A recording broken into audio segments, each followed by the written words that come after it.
சம்பள நாள் ரொம்ப கடன் பிரச்சனை. எவ்வளவு தர போறாங்கன்னு தெரியலையே.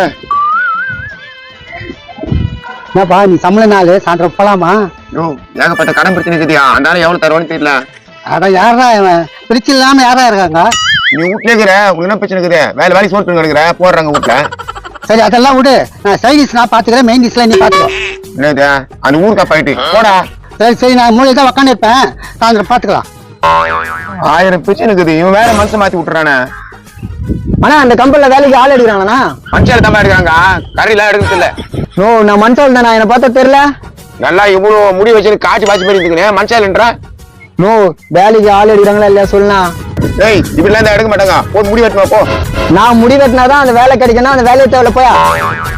இதெல்லாம் எங்க உருப்பட போதுங்க, வேலை வேற கேட்டு வந்துங்க. அப்படியே நிறைய பராதுக்கா. என்னண்ணா இன்னைக்கு சம்பளம் இருக்குது? ஆமாமா, எவ்வளவு புடிச்சுன்னு கொடுக்க போறான்னு தெரியலமா. அந்த ஆள் வேற பாரு என்கிட்ட 2000 வாங்கிருக்கிறேன், அதை மறக்காம கொடுத்துரு. கொடுத்துடுறமா, நீ ஏன் கவலைப்படுற? உன் வேலை தானே ஈஸியான வேலை. என்ன பாரு பெருக்கின்னு சமைச்சின்னு இருக்கிற, நீ ஜாலியா உட்காந்துருக்க சேர்ல.